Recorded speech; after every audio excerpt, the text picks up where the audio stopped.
बहुत ही प्रसन्नता हो रही है। हम जानते हैं कि हरियाणा कृषि प्रधान प्रदेश है और इस कृषि प्रधान प्रदेश होने के नाते से किसान की प्रगति और हरियाणा की प्रगति इसका सीधा सीधा संबंध है।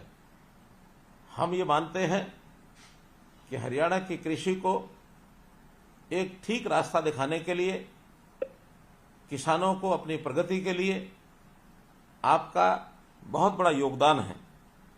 साथियों, खेती जब प्रारंभ में शुरू हुई तो परंपरागत तौर पर हम मुख्य रूप से धान है, गेहूं है अथवा सरसों है, कपास है, गन्ना है आदि फसलें ही उगाते थे और इन फसलों से भी हमने देश भर को एक प्रकार से खाद्यान्न के नाते से आत्मनिर्भर बनाया। अब समय की आवश्यकता है कि हमको इन परंपरागत फसलों के अलावा और अधिक प्रगति करने के लिए हमारी आवश्यकताएं सब्जियों की और फलों की, इन आवश्यकताओं की पूर्ति करनी है। हरियाणा में आप लोग इस क्षेत्र में बहुत अच्छा काम कर रहे हैं। सब्जियां विशेष तौर पर हमारे वर्ष भर की, भले ही मौसम के हिसाब से सब्जियां अलग अलग होती हैं, लेकिन संयोग से 12 महीने लगातार कोई ना कोई यानी सब्जी की फसल ये उगाते हैं। मौसम के हिसाब से ही उनका उपयोग होता है। तो इन फसलों को उगाने के लिए आज आपकी प्रगति को दुनिया जानती है कि आप नई तकनीक अपना करके और अच्छी अच्छी सब्जियां, अच्छी फसलें ये उगाते हैं। उसकी बिक्री के लिए जैसा हमारी आवश्यकताएं, स्थानीय आवश्यकताओं को तुम पूरा करते ही हैं, लेकिन जहाँ बड़ी मार्केट है उसका भी हम एक प्रकार से पूर्ति करते हैं। दिल्ली और इसके आसपास एनसीआर का क्षेत्र ऐसा है जहां बहुत बड़ी खपत फलों की, सब्जियों की होती है। हम अपनी सब्जी और फल बेचने के लिए अभी तक तो आजादपुर मंडी इसके ऊपर निर्भर थे, लेकिन सौभाग्य है कि हमने हरियाणा में भी इस प्रकार की मंडियों का विस्तार करना शुरू किया है। उसमें गन्नौर में अंतर्राष्ट्रीय स्तर की फल और सब्जी मंडी ये हम बनाने जा रहे हैं। तो इस मंडी के बनने के बाद हमारे हरियाणा के किसानों को फल और सब्जी बेचने के लिए बहुत सुविधा होगी और हम न केवल अपने प्रदेश में बल्कि देश और दुनिया में भी अपने फल और सब्जियों को बेच सकेंगे, भेज सकेंगे। मित्रों, हम जो नई तकनीक और नए ज्ञान का उपयोग करते हैं अपने कृषि क्षेत्र को बढ़ावा देने के लिए, इसकी प्रेरणा अन्य किसानों को भी मिलती है और बहुत से किसान धीरे धीरे इस ओर आगे बढ़ रहे हैं कि फल और सब्जी की खेती करने के लिए पॉली हाउस है, हाईटेक ग्रीन नेट है, नेट हाउस है। तो इस प्रकार आधुनिक जो तकनीक है उसके लिए हम आगे बढ़ रहे हैं। और प्रधानमंत्री जी ने हमें पानी की बचत करने के लिए भी जो एक फॉर्मूला दिया है कि पर ड्रॉप मोर क्रॉप, इस अवधारणा पर चलते हुए हमने ड्रिप सिंचाई, माइक्रो इरिगेशन, इसका भी जो उपयोग शुरू किया है, इसका बहुत बड़ा लाभ होगा। हमने वर्टिकल फार्मिंग की दिशा में भी बहुत सराहनीय काम किए हैं। सब लोग जैविक खेती की ओर भी बढ़ रहे हैं, क्योंकि ये बहुत बड़ा विशेष एक बात ध्यान करने की है कि हम फर्टिलाइजर्स का उपयोग केमिकल्स का करेंगे तो उससे जो हमारी क्वालिटी है प्रोडक्ट की, हमारी जो उपज की क्वालिटी है वो गिरती है, उसमें कुछ न कुछ कमी आती है, जिसके कारण से हमारा शरीर बीमारियों की तरफ भी आगे बढ़ता है। तो प्रधानमंत्री जी ने आह्वान किया है कि जैविक खेती की ओर आगे बढ़ें और हम जो है नेचुरल खेती, प्राकृतिक खेती, उसमें बढ़ करके रासायनिक उर्वरक और जो खतरनाक कीटनाशक हैं उनका उपयोग कम करें। तो इससे भी हमारा जो बहुत बड़ा लाभ एक होने वाला है। अपनी गौ आधारित खेती को हम लोग जितना ज्यादा करेंगे उतना ही अच्छी फसलें होंगी, उतना ही शरीर को लाभ होगा। जैसे हमारे भाई, किसान भाई, आप सब लोग फल और सब्जियों के माध्यम से अच्छी मेहनत करके और लाखों रुपया कमाते हैं, इससे हमारी जो हर किसान की आय दुगनी करने का जो टारगेट है वो भी निश्चित रूप से यानी प्राप्त होगा। कठोर मेहनत और आधुनिक तकनीक, नवाचार, ये सब हमारे काम के आधार बिंदु हैं। हम कई किसानों ने लीक से हट करके उपभोक्ताओं तक सीधा अपने उत्पाद पहुंचाए हैं और इसके अंदर फल और सब्जी न केवल सीधा बेचा है बल्कि वैल्यू एडिशन करके भी हमने कुछ उद्योग स्थापित करके और इन कामों को भी आगे किया है। इससे भी हमारी आमदन बढ़ी है। मित्रों, हरियाणा सरकार की नीतियां हमेशा किसान के साथ रही हैं, चाहे वो फसल की बुआई से पहले की कुछ आवश्यकताएं हों किसान की, अथवा फसल की बुआई के बाद हो, अथवा कटाई से पहले हो, कटाई के बाद हो, हर समय सरकार वो आपके साथ खड़ी है। अर्थात बीज से लेकर बाजार तक ये जो किसान के साथ हम खड़े हैं, ऐसी हमारी नीतियां हैं। हम प्रगतिशील जो किसान भाई बहन हैं, उनकी विकास यात्रा में सरकार बहुत प्रकार की योजनाएं बनाती है और इन योजनाओं के कारण से आपको उसका लाभ मिलता है। फल और सब्जी के अलावा मधुमक्खी पालन, इसमें भी हमने जो कार्यक्रम किया है, हमारा उत्कृष्ट केंद्र इजराइल की सहायता से रामनगर कुरुक्षेत्र के अंदर जो शुरू हुआ है, इसका अपना एक लाभ हुआ है। ऐसी जो योजनाएं हैं, इसमें सामान्य वर्ग के साथ साथ अनुसूचित जाति के जो लोग हैं वो इनको अपनाते हैं, खेती करते हैं, सब्जी अथवा फल उगाते हैं, तो उनके लिए विशेष योजना, विशेष लाभ ये उनको दिया जाता है। अगर सामान्य किसानों को 50% की सब्सिडी दी जाती है, तो अनुसूचित जाति के किसानों को 85% तक भी सब्सिडी ये दी जाती है। हमारा जो बागवानी क्षेत्र है, इसको हम कैसे और बढ़ाएं, क्योंकि फसल के लिए हमारी जो खेती की जमीन है, हमको अंदाज होना चाहिए कि लगभग 80 लाख एकड़ जमीन हमारी एग्रीकल्चर लैंड है। अभी इस समय इसमें बागवानी और खेती मात्र 7 लाख एकड़ अर्थात 7% ही लगभग इसका उपयोग हम करते हैं, लेकिन इसको बढ़ाने की आवश्यकता है। हमने तय किया है कि 2030 तक इसका व्याप बढ़ाया जाए और जो उत्पाद है उसको भी 3 गुना किया जाए, क्षेत्रफल है उसको भी लगभग 3 गुना 20% तक ले जाने के लिए हम तैयार हैं। 22 लाख एकड़ जमीन पर हम बागवानी और फलों की सब्जी, उस समय फलों की बागवानी और फल और सब्जी की खेती ये करने के लिए हम आगे बढ़ सकें, ऐसी हमारी योजना है। फूड प्रोसेसिंग नीति, ये पॉलिसी हमने बनाई है कि हम जो अपने उत्पाद हैं उसको वैल्यू एडिशन करके उसमें से कुछ उत्पाद बनाएं। इसके लिए भी सरकार की बहुत सी योजनाएं चल रही हैं और ये जो फूड प्रोसेसिंग नीति के माध्यम से जो हम उद्योगों की स्थापना करेंगे, उसमें जो हम सामान पैदा करेंगे, तो हमारी फसल की पैदावार की कीमत और अधिक हमको मिल सकेगी। ये उसके पीछे एक हमने एक प्रकार से योजना बनाई है।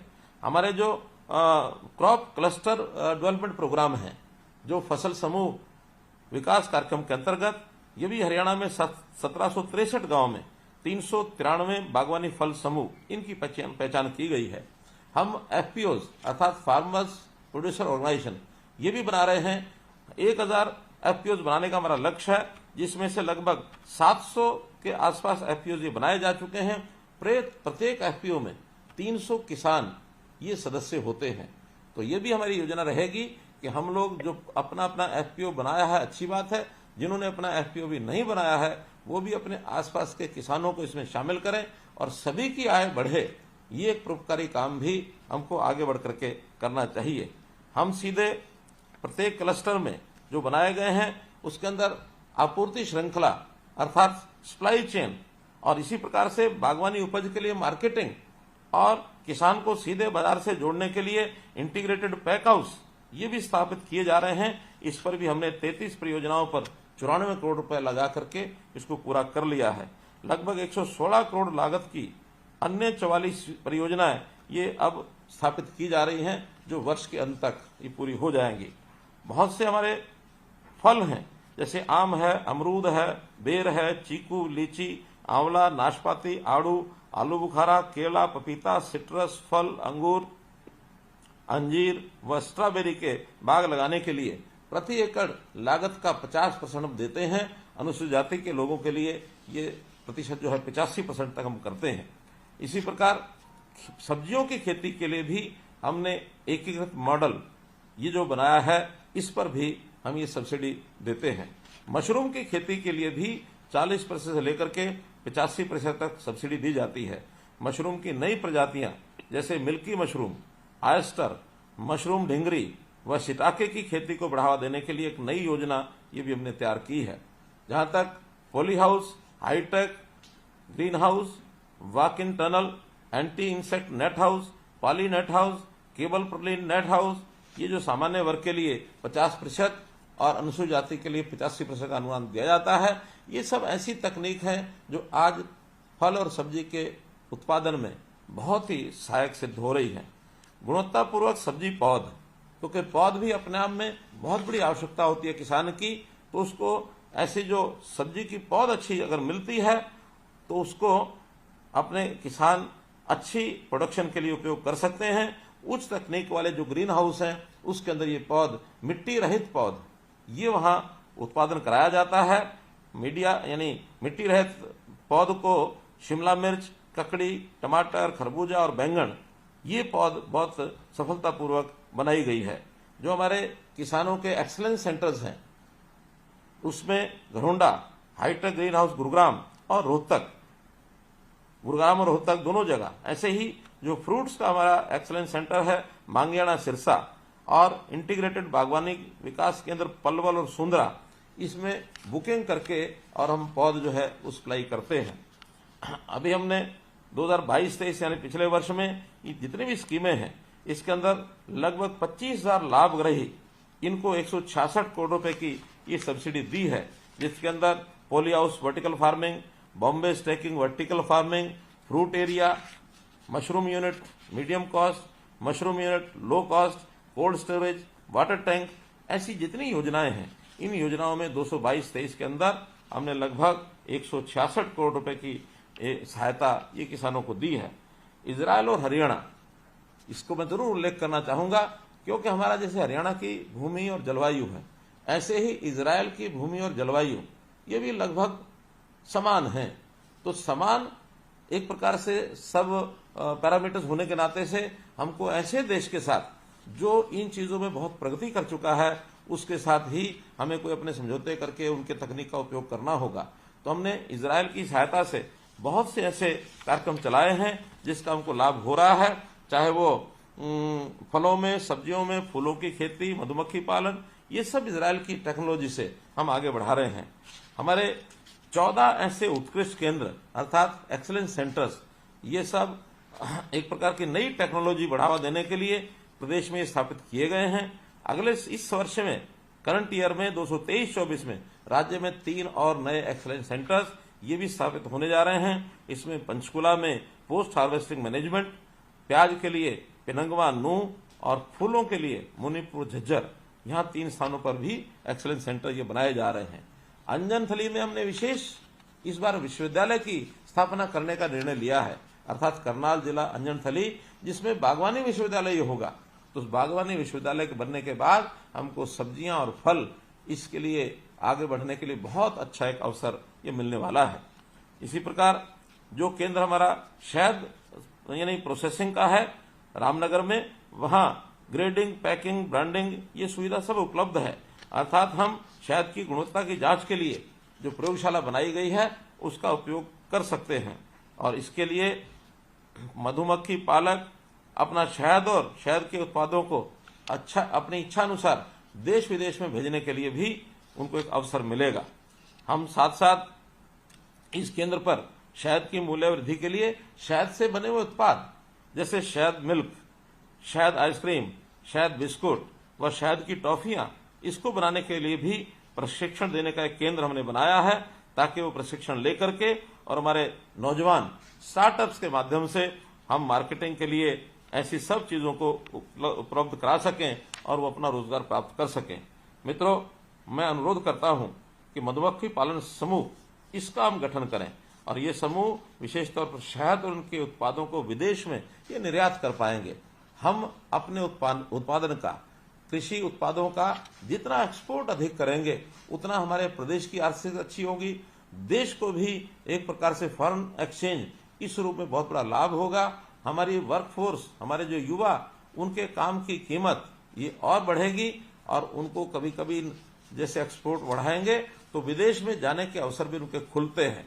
तो हमारे युवकों को रोजगार कैसे मिले, कैसे वो यानी रोजगार पूर्वक आगे बढ़ें, इसके लिए बहुत सी हमारी सोच और योजनाएं चल रही हैं। ऐसे ही एक विषय होता है, चाहे वो फल की खेती हो, फूलों की खेती हो, सब्जी की खेती हो अथवा परंपरागत खेती हो, इसमें रिस्क बहुत बड़ा। कई बार तो हमारी खेती खुले आसमान के नीचे होती है, कभी सूखा पड़ता है, कभी अधिक बारिश होती है, कभी ओलावृष्टि होती है, कभी सर्दी ज्यादा पड़ती है। तो इन चीजों से बहुत बड़ा एक प्रकार से नुकसान फल और सब्जियों का ज्यादा होता है। तो ऐसे फल और सब्जियों के नुकसान की इसकी भरपाई करने के लिए विशेष योजना भावांतर भरपाई हमने चलाई है। तो इस भावांतर भरपाई योजना में भी ऐसे फल और सब्जी के जो हमारे किसान भाई हैं, इनको हम सहायता दे रहे हैं। अभी तक 9,485 किसान, 9,500 किसान लगभग, जिनको 23 करोड़ रुपए हम दे चुके हैं। ऐसी 21 बागवानी फसलों को उनका जो एक संरक्षित मूल्य है उसके हिसाब से इनको योजना की एक प्रकार से घाटे की भरपाई ये की जाती है। जहां तक एफपीओज का विषय है, जैसा मैंने बताया कि जिन किसानों ने एफपीओज अभी नहीं बनाए हैं वो एफपीओज बना करके उस एफपीओ की गुणवत्ता का भी ध्यान रखें, क्योंकि जिन किसानों को हमने उसमें जोड़ा है उन किसानों को भी लाभ बराबर हो रहा है कि नहीं हो रहा है, ये चिंता हमको जो आगे लगने वाले प्रगतिशील किसान हैं इनको करनी होगी। केवल नामचारे से किसानों को जोड़ा और उनको लाभ न दिया तो ये हमारी ओर से किया गया एक बहुत बड़ा दोष होगा। इसके प्रति भी एक प्रकार से मैं आगाह करना चाहता हूं, सजग रखने के लिए आपको इस बात को मैं कह रहा हूं। एक नई योजना मैंने हरियाणा में जो बनाई है कि बागवानी की बीमा योजना, मुख्यमंत्री बागवानी बीमा योजना, ये भी हमने शुरू की है। और शायद हरियाणा जो है देश का पहला राज्य है जिसने इस प्रकार की योजना चलाई है। इसमें वो सभी 21 फसलें जो भावांतर भरपाई योजना में हैं उन सबको इसमें जोड़ा है। और इसमें राशि भी, हमको जो नुकसान होता है उसकी राशि भी बहुत अच्छी मिलती है। यानी सामान्य थोड़ा सा प्रीमियम देने के बाद सब्जियों के लिए 40,000 रुपये प्रति एकड़ सब्जी और फलों के लिए, और मसालों के लिए 30,000 रुपये प्रति एकड़ ये बीमा कराया जाता है। तो हम नुकसान के रिस्क को कवर करने के लिए बागवानी बीमा योजना ये जरूर इसमें शामिल हों, ताकि किसी प्रकार की कोई मौसमी अथवा अन्य प्रकार के कोई नुकसान की स्थिति बनती है तो भरपाई इसकी हो सके। मित्रों, जल संरक्षण ये भी बड़ा बहुत महत्वपूर्ण विषय है, क्योंकि चाहे परंपरागत खेती हो, फल हो अथवा सब्जी हो, सिंचाई के लिए जल की मात्रा खूब प्रयोग होती है। लेकिन हरियाणा चूंकि इस प्रकार का एक प्रदेश है जिसमें पानी के स्रोत अपने बहुत कम हैं, तो हमने जल प्रबंधन के नाते से विशेष प्रकार की जो अपनी टीमें बनाई हैं, जल को संरक्षित करना, जल का उपयोग कम से कम करना, और ट्रीटेड वाटर जो है जिस पानी का हम संशोधन करते हैं उसका पुनरुपयोग करना, रीयूज करना, इन सब बातों को ध्यान रखेंगे तो प्रदेश के हर किसान को जितनी उसकी आवश्यकता सिंचाई के पानी के लिए है उसको हम दे पाएंगे। इन सब कामों के माध्यम से मैं ये निश्चित रूप से कह सकता हूं कि प्रदेश का कोई क्षेत्र ऐसा नहीं है जहां न्यूनतम आवश्यकता पानी की उनकी पूरी न होती हो। दक्षिण हरियाणा में भी हमने वहां के तालाबों को बरसात के दिनों में भरवाते हैं। कुछ क्षेत्र तो ऐसे हैं आज जमीन के पानी का लेवल 10-10 मीटर तक ऊपर आ गया है। माइक्रो इरिगेशन का भी हम बहुत बड़ा प्रोजेक्ट ये लेकर के आ रहे हैं। हमारे जितने इरिगेशन के चैनल्स हैं उनको भी हम ठीक करवा रहे हैं, उनकी भी मरम्मत कराई जा रही है, नए चैनल भी बनाए जा रहे हैं। तो इस जल शक्ति अभियान के अंतर्गत जो हमारा जल बचाने का एक कार्यक्रम है बहुत तेजी से चल रहा है, उसमें मैं आप सबसे भी निवेदन करता हूं कि हम बागवानी फसलों के लिए माइक्रो इरिगेशन की प्रणाली ये जरूर अपनाएं। कहीं भी खुला पानी हम इसमें न डालें, और इसमें तालाब बनाने की प्रणाली भी हमने शुरू की है। इसके अंदर भी अनुदान की जो सीमा है उसको हमने 75,000 रुपये से बढ़ा दिया है, और ये तो लाखों रुपए तक भी मिलता है साइज के हिसाब से। इसलिए हम लोग निश्चित पानी का बचाव करने के लिए आगे बढ़ें। कम पानी से अधिकतम सिंचाई के लिए भूमिगत जो पाइपलाइन स्कीम है इसके अंतर्गत भी हमको आना चाहिए। अभी तक हमने प्रति एकड़ 10,000 रुपये, अधिकतम 60,000 रुपये तक 52,000 किसानों को 233 करोड़ रुपया इसमें दिया है। तो हम निश्चित रूप से इसको अपनाएंगे, आगे बढ़ेंगे। हम प्रगतिशील किसान इनके सम्मान की भी योजना में रखते हैं। प्रगतिशील किसान और नए किसानों को ट्रेंड करें, इसकी भी हम योजना बनाते हैं। हमने 2 तरह की योजना ऐसी बनाई है कि जो प्रगतिशील किसान अपना काम अच्छा करते हैं, दूसरे लोगों को ट्रेंड करते हैं, उसके नाते से उनकी 3 श्रेणियां बना करके और हमने उनके नाम रखे हैं। प्रथम स्थान पाने वाले प्रगतिशील किसान को 5 लाख रुपए, द्वितीय पुरस्कार 2 किसानों को जो मिलेगा वो 3-3 लाख रुपए, और तृतीय पुरस्कार 5 किसानों को 1-1 लाख रुपए नगद पुरस्कार दिए जाएंगे। अभी तक इसके लिए 287 प्रगतिशील किसानों का हमने चयन किया है। हम भी इस श्रेणी में आए ताकि दूसरों किसानों को भी अपने जैसा बनाएं और अपनी खेती प्रगतिशील किसान के नाते से अपेक्षा अनुरूप हमारी उत्पादकता बढ़े, हमारे पानी का उपयोग कम हो और हम उसका एक उद्योग लगा करके प्रोसेसिंग के नाते से भी उसका उपयोग कर सकें। तो ऐसे सभी पैरामीटर्स को ध्यान करके मैं एक अच्छा प्रगतिशील किसान बन सकता हूं, मैं अग्रणी प्रगतिशील किसान बन सकता हूं, ये मन में भाव लेकर के हमको आगे बढ़ना चाहिए। हम अपने जैसे अपने आसपास के 10 किसानों को और ट्रेंड करें, 10 को करें, 5 को करें, 8 को करें, जो भी हमारी क्षमता है उस हिसाब से हम करें। अभी मैं समझता हूं कि हमारे प्रगतिशील किसानों की संख्या लगभग 1000 के आसपास ही हो सकती है, लेकिन अगर हम और 10-10 किसानों को अपने जैसा किसान बनाने के लिए 1 साल में 2 साल में प्रेरणा देकर के आगे बढ़ाएंगे तो निश्चित रूप से यह संख्या हमारी लाखों तक पहुंच सकती है। तो लाख किसान अगर इस ओर आते हैं, बहुत बड़ा बदलाव ये हमारे कारण से होगा। सरकार इन कामों के लिए सहयोग करने के लिए हमेशा तैयार रहती है। हमें इनिशिएटिव लेना पड़ेगा, हमको अग्रणी एक प्रकार से व्यक्तित्व की भूमिका निभानी पड़ेगी। जो साधनों की आवश्यकता है इसकी चिंता सरकार के नाते हम करेंगे। मित्रों, आप लोग आगे बढ़ें। मैं तो हमेशा यही कहता हूं कि हम प्राकृतिक साधनों का दोहन करें, इनका शोषण ना करें और प्राकृतिक साधनों के नाते से अपनी खेती की उपज इस प्रकार से करें कि जो हमारी आवश्यकताओं की भी पूर्ति करे, हमारी आमदनी भी बढ़ाए और अपने जैसे किसान और भी बनाए। इतनी बात कह करके मैं आपसे विदा लेता हूं। आपका बहुत बहुत धन्यवाद, बहुत बहुत आभार।